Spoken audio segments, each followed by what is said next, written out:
Ake ubingelele baba udokotela baba wesizwe baba Jabulela umfana omuhle njengekhehlala lomlungu lona ubani umzukulu amancingezi. Baba udokotela usebenzele ebhilidini eseThekwini esibizwa ukuthi iNedbank House Building. Nedbank House Building umgaqo sekukhona of Queen Street and Albert Street.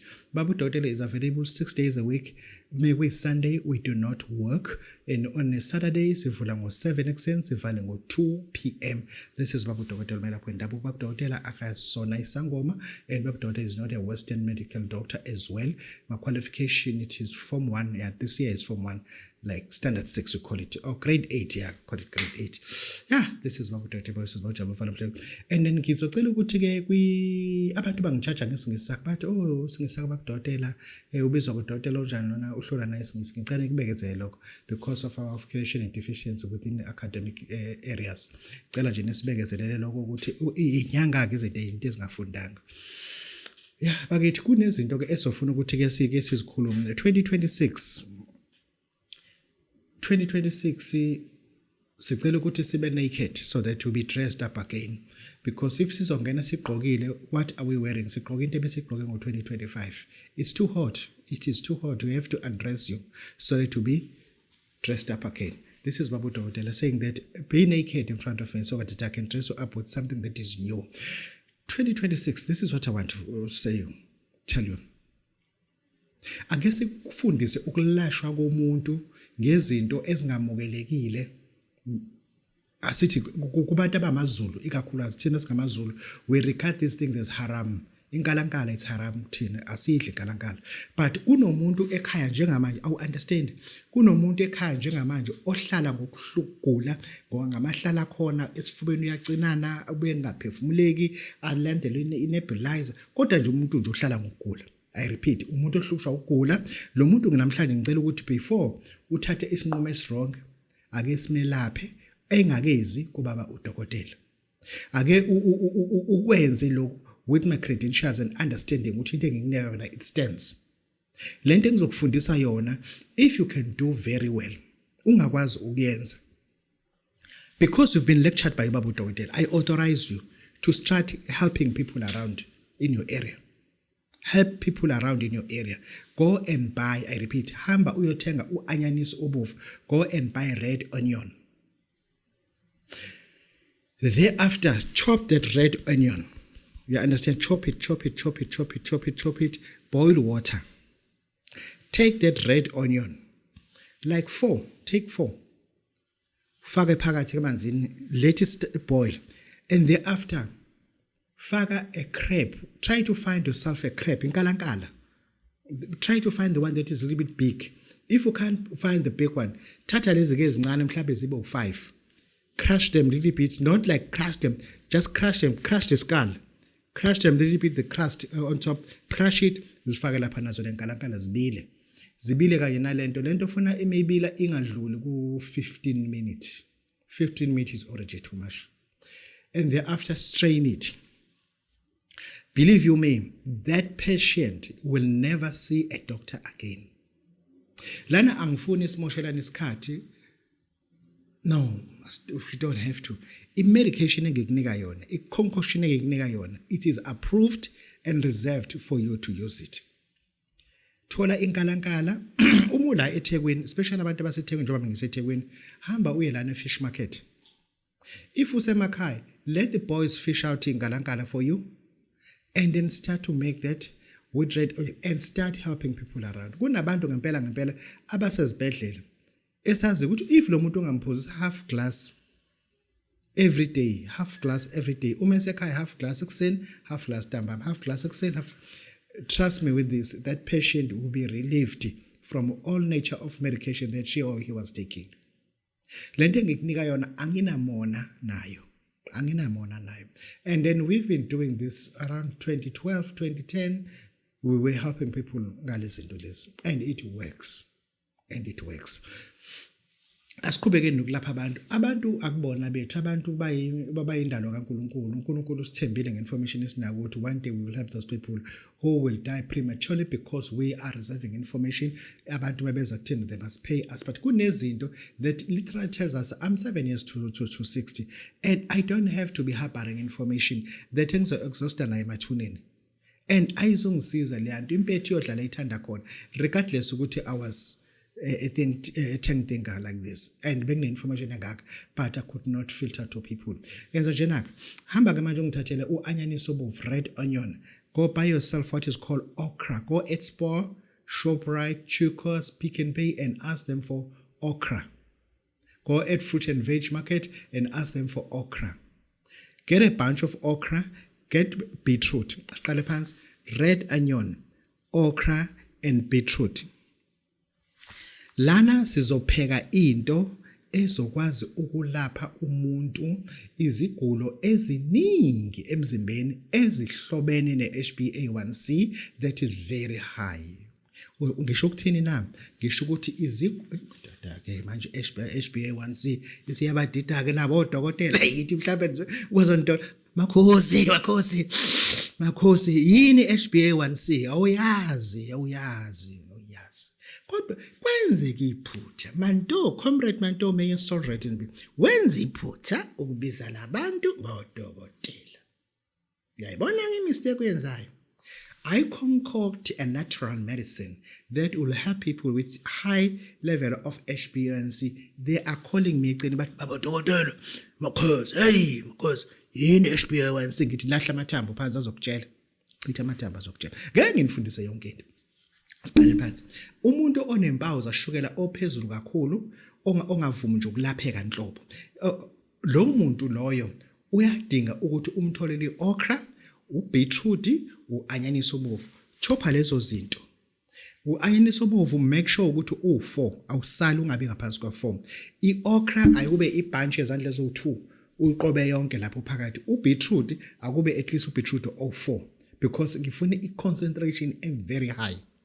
Very high. Lo muntu umusumphuza lento umphuza ipune zo5 ekseni, so 5 ntambama, 5 ekseni, 5 ntambama. What is mean 100 ml a day. 100 ml a day. It will take him or her 10 days to finish 1 liter. That patient will be relieved from all form of need. Ikakhulukazi HbA1c yakhe izoqala idrop dramatically ibuyele phansi. Sizama ukusiza abantu. We don't compete with knowledge that we've acquired over years. We're just trying to help you. But when I go so feel inferior, kube sangathi ubabudokotela ulwa nathi no. Mina we're helping people. Ngoba kumanje uma wakhe akakwazi ukusiza abantu njobe inyanga. Ubhibhelwa isilonda lapha esikashukela. HbA1c yakhe ithi 22. Lo mama loyo uzogcina enqunyo unyawo. Umsebenzi nje uma waneniphilisa ngokulapha uzogcina engasakwazi ukwenza. How is that? Letting your parent die in front of you, knowing very well if you can formulate this combination and give it to your mother, and should be at least. Yeah, I guess ikhulumele at the age of 50 years, at the age of 40 years, at the age of 50 years exactly. Your level of your prostate, it is no longer the same as you were when you were 40 years. Angiqale phansi ngesikhathi una 40 years manje una 50 years usize we prostate yakho awusalingani. What I'm trying to illustrate here is this: the level of your prostate is already augmented. Kamithi augmented funa ngifundise ke manje ngivula isikole ke manje. It's AUG. Awukwazi ukubhala uG. Awusakwazi ukubhala uG. uG phela ulobhala ukuthi gogo uwona uG loyo. Imadoda. AUG ngiqhubeke. Fundisa no augmented ukuthi how you write it. Motion isikhathi wena. Asikale phansi. The patient at the age of 50 years old iyaqala iprostate yakhe ithi. The patient at the age of 60 years old uyaqala umchamo wakhe umechama usale athi uyahamba phinde uphume futhi. Lezo zinto lezo mancane amathuba ukuthi we can literally say at home you can treat yourself. The reason why you don't have an access laboratory or request ukuthi uqalele ucheck prostate yakho ukuthi ingakanani. Awunayo access lab ukuthi uyokwenziwe iUNA. Urea and electrolytes. Manje wazi ukuthi besithi UNA sisholo. Ubizwe kanjani udokotela wena? Wangisolisa nje manje. Etymology yakho inesilike inokusala mesihamba ngoline umhlophe. bakubize kanjani ngodokotela kulo line wakho osalayo manje. Asiqale phansi. I-patient ena 60 years ayinayo access ukuthi izenzele yona i-UNE. Why we want i-patient siyazi i-UNE yayo at the age of 60 if isikhala ngomchamo uthi yaziphuma, because ufuna ukubona escretinini yakhe ukuthi ingakanani. Sifuna ukuchecka i-EGFR yakhe futhi ingakanani. Ezinye izinto ezizosiza kakhulu lezo. Mase besicheckela futhi ke ne-prostate yakhe ukuthi ama levels akakhona angakanani. Lezo lo muntu ke kuba udokotela ngifike ngimnika into esibizwa i-Malvan Q3. Malvan Q3 bese ngimnika indoda enkulu. Angiyichaze ke indoda enkulu. Indoda enkulu inama models angefani. Ayinayo imodel ukuthi sifuna ukuthi ube erectile uma uya kwi-intimacy. No, iyenza okuningi umuntu wesilisa emsiza kona. Lo muntu ke lo usuke ezeza kuba udokotela straight ke anikezwe iMalvan Q3 kanye nendoda enkulu. Abantu abasegoli bazokwazi ukuthinta ubambuzo incwa bathi hayibo sinenkinga la ubaba kade efakwe ipipe lekube likhiphile ipipe umchamo awasabambe ngendlela. Uzothola ke Malvan Q3 uphinde uthole indoda enkulu. Asikhulume ke Malvan Q3. Malvan Q3 I find it ethically very good. Very good. Since si-introduceile kade siyikhipha ngo-500 rand. Njengamanje as from umhla ka-1 February I repeat Malvan Q3 as from umhla ka-1 uzokwazi ukuyithola because I find it significantly important ukuthi abantu ababe ne-access yona uzoyithola ngo-300 rand. Uzoyithola ngo-300 rand. Wena ose-Johannesburg uzoyithola ngo-300 rand. Wena ose-KZN uzoyithola ngo-300 rand. Malvan Q3 I find it very important. Ngalo ndlela uma ukuthi uyayifuna unenkinga ye-ura yakho umchamo lokho siyafuna ukuthi usizakala. Uzolungisa ke u-300 rand ukwazi ukuthi uma ufuna ke ukuthi uyithole. Kodwa ngomhla ka-1 February 2026 I repeat 1st of February 2026 izobe ke isiphuma ngo-300 rand kuphela. Sifuna ukubona abantu besizakala. Bakithi baba udokotela babesiza babujabule umfana omhlanje akhe umzimba abancane ngisolo futhi ngixoxe. Lezi zinto lezi kuzofuza ukuthi siziveze.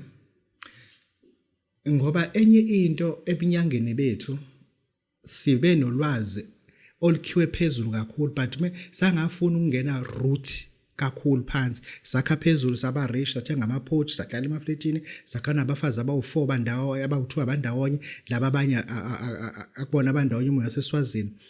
Hayibo ake ngilande la seswazini uyabona laba futhi abakhanye laba abagana abafazi baseswazini kahle abafazi baseswazini bayibhageni. I-poverty eseswazini it allows a woman ukuthi azehlise kumuntu waso South Africa noma ethi ngabe unjani amuse uma nesigodla amsebenzise ube ne-tech shop amsebenzise ube ne-tavern amsebenzise umenze isiphuphuko ukuthi hayi unkosikazi omncane le yena uyangilalela akafani noMandlovu. uMandlovu akangilalela inhlobo. Do you know why lo waseswazini akulalela kangaka? Number 1 unayo lento ukuthi ubuzayizayo obukhona yabo. Akanayo impepho zase-South Africa. Uyangibamba ke manje ngoba umhlophe. Akanayo i-ID zase-South Africa. Unengane la kuwena sezeza u2 ingane zinawo ama-birth certificate yabo okusho ukuthi zizoba nawo ama-ID ase-South Africa because zimhlophe. Yangizwa ukuthi ngithini kwena asiyichazekele na. Enye into ngithi mina amabhageni abantu baseswazini because labantu besifazane bazisarenda kuthina eSouth Africa because ayinayo i-option yokuphila kahle ekhaya akwenzeki. Lokudla akudlaye nokudla mekuthiwa kune-birthday party kuphela akayijwayele lento ayidlala. And lokugeza ngamanzi ashisayo lokupheko engayanga okwenza ukuthi lokuthi kungabuzwa namhlanje kuphekwani namhlanje kubuza sizodla kweyiphi restaurant and akayazi lonto eswazini ngalo ndlela imisebenzi engisho ukuthi abantu abaningi sekunotisile mina balanda abantu besifazane eswazini uthi yambo lo muntu alobona inkomo engakathi engayishaya zonke zaphelele wasukela sethi nenkomo zajomba phi ibhoda usiyambamba uthi akakhanye. Yambo usiyomba uthi akanalo amaqiniso akubona into asitshela engisho ukuthi abantu base-South Africa asibathatheni abantu besifazane baseswazini but not ngoba ngempela sifuna ukuzoba supplementa as abasebenzi ngoba ngempela indlela abantu besifazane baseswazini abagqilazwa ngayo eSouth Africa abantu so called ama-South Africans bethi bayabathanda kodwa umthola ukuthi lo muntu usidayisa e-tech shop yakhe kuvuka ngo4 lo muntu ayovulela e-tech shop lo muntu udayisa e-tavern lo muntu umenza yonke into ungakhanqabile ukuyenza. Asike sizame ngendlela singabathanda abantu asibayeke bathanda abantu mthathe eswazini umlinganise ku-same bar with a wife who's a South African because akuyona into esebefuna. This is what doctor namhlanje ngizofuna ukuthi sikhuluma ngento esibiza ukuthi parastasia. I-parastasia, it is so bad because une-tendency okufaka isandla ephaketheni. Sikhuluma nge-parastasia, uyakwazi ukufaka isandla ephaketheni ukhipha into ukuthi mase kuba nekhadi lasebhenki. Because of i-parastasia awukwazi ukuza ukuthi ngithathe nekhadi lasebhenki. Wena uthathe lento ukuthi uyithatha ikhiye zemoto, but mekuphuma nekubamba nekhadi lasebhenki awukwazi ukusenza because of neuropathy, parastasia ezandleni zakho. Mase sizoyibheka ke lento ukuthi sinenye into esiyibiza ngokuthi i-neuroencephalopathic deficiency syndrome. Ngisho ke phela. Awukwazi ukusho udokotela. Madoda kuhlaliwe ngathi madoda. Hey babudokotela. La eminyangeni ufuna sizikhulise ngolwazi ngayo yonke indlela. Sizikhulise ngamakhambi, sizikhulise ngokomoya, sizikhulise ngokolwazi lasentshonalanga, sizikhulise ngechem, ngeChinese medicine as well, so that sizokwazi ukuthi ama-China menza ukuthi imithi yayenza sikhulise kwi-TIB, TIBB, Pagan medicine. Lonke lezo zinto, because we are doctors, we have to gather all that information and bring it towards us. Sizoba zinyanga zangempela ke. Njengamanje ngithi wena isho igama ethi neuroencephalopathic deficiency syndrome, awukwazi ukulibiza lelo gama and awukwazi ukuthi ngikhuluma ngani. Funa mina ngiqale phansi ngiyeke lento engiyenzayo ngikuchazele ukuthi yini lento. Asiyichazeke.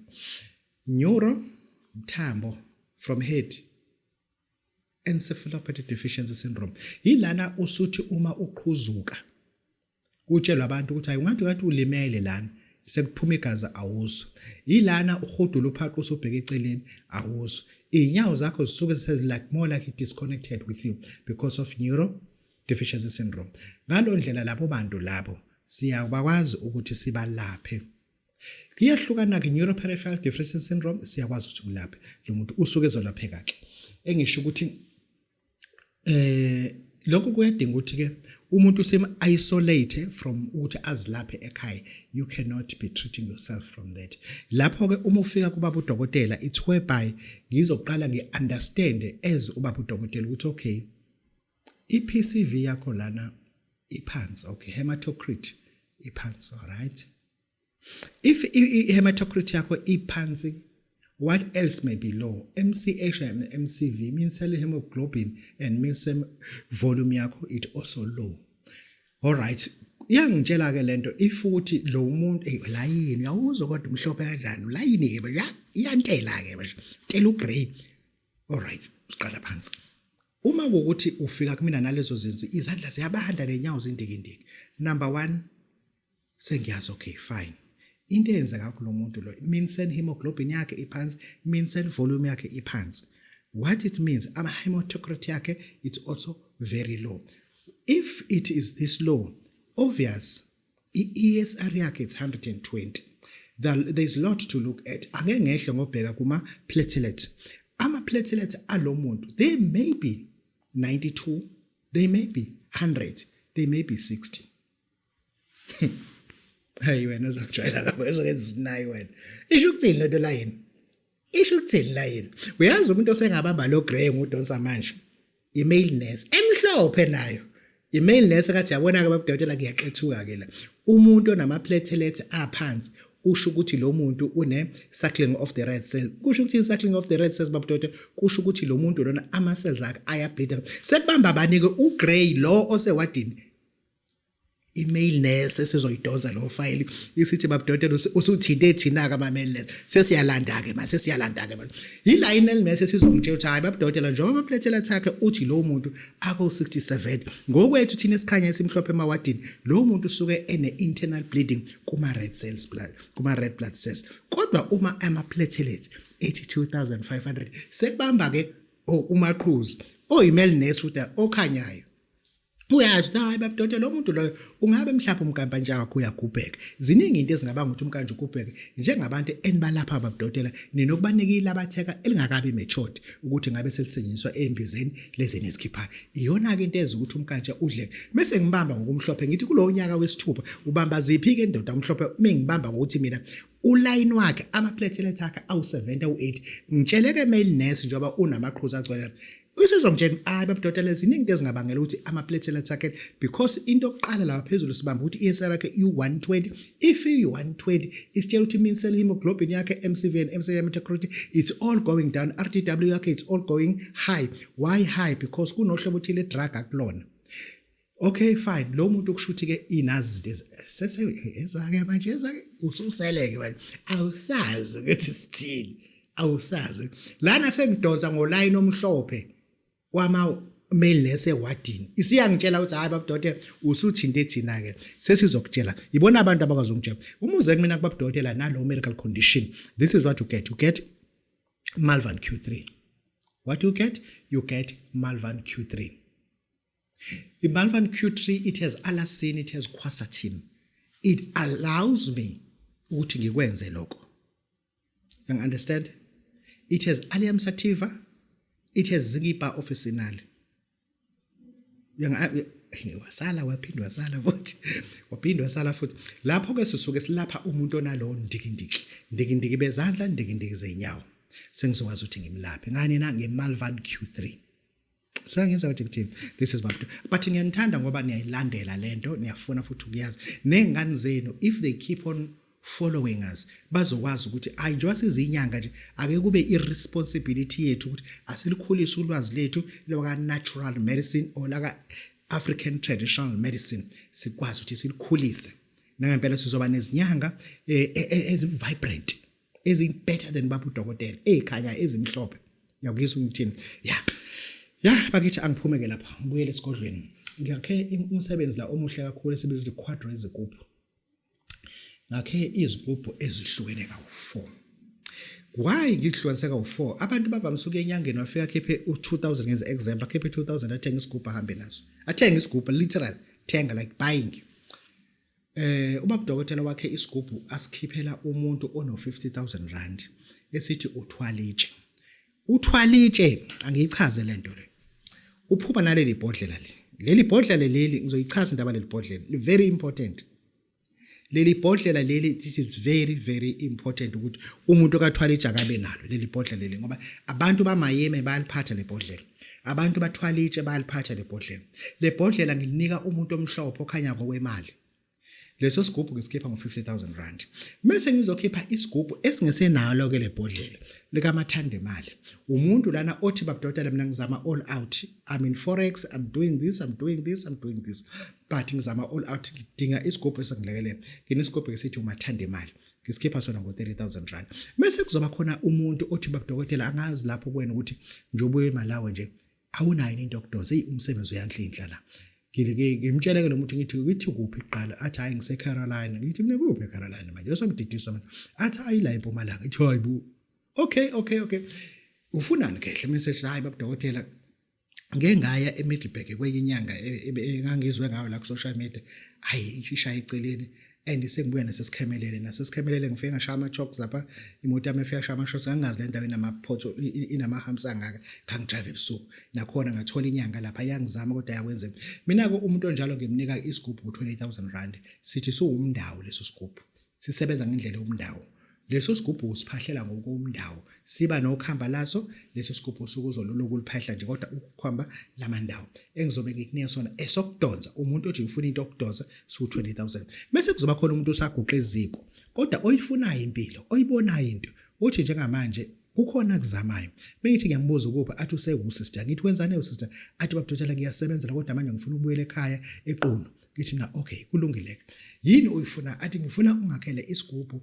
engingakwazi ukuthi ngisebenzise but angiyifuni into ezizongisebenzisa kakhulu nginesigubhu esisibiza ukuthi umadlozana ke umuntu ofuna ukusebenza ngedlozi lakhe kuphela njengamanje kunomuntu wase Stekspruit ose Rustenburg loya muntu loyana is a 8-hour drive from Stekspruit uya eRustenburg uyafuna ukuza kubabudokotela ukusuka eStekspruit uza kubabudokotela is 12 hours engisho ukuthi lo muntu ufuna azi ukuthi better ukuthi uvusana usuka straight eRustenburg uze kubabudokotela straight ngoba ukuthi usazoqala ekhaya ushuthi uzothi 8 hours uphinde ushaye futhi omunye 6 hours u20 hours ozodrive kanti uya eAustralia yini suka straight ke eRustenburg uze kubabudokotela ngifike ngikunike umadlozana uma ngubeka phambi kwakho Madlozana isigubhu esisebenza ngedlozi kuphela asizifuni zonke lezinye izinto but sisebenza ngedlozi kuphela leso sigubhu ngisikhipha ngo R20,000 kodwa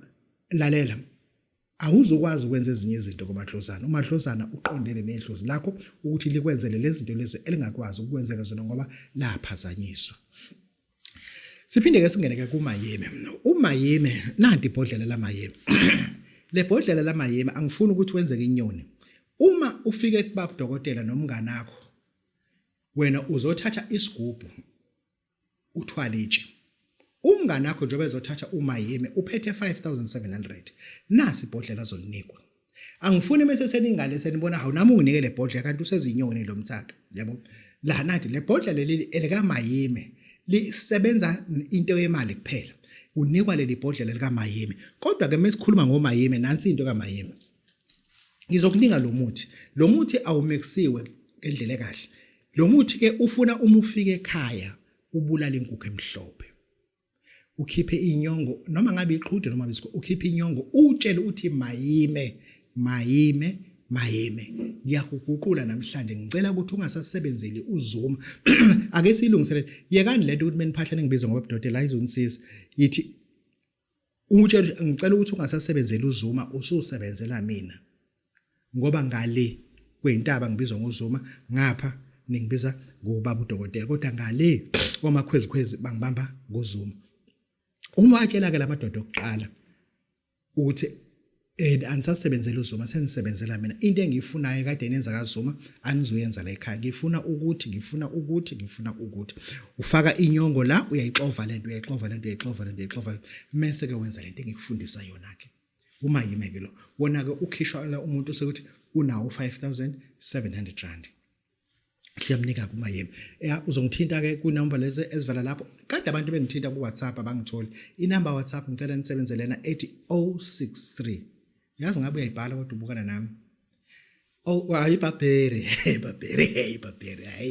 kulaka ibabheri 063 6898922 yilapho nozongithola khona for WhatsApp ubaba udokotela uyinyanga obelapha indabuko love you all goodbye thank you.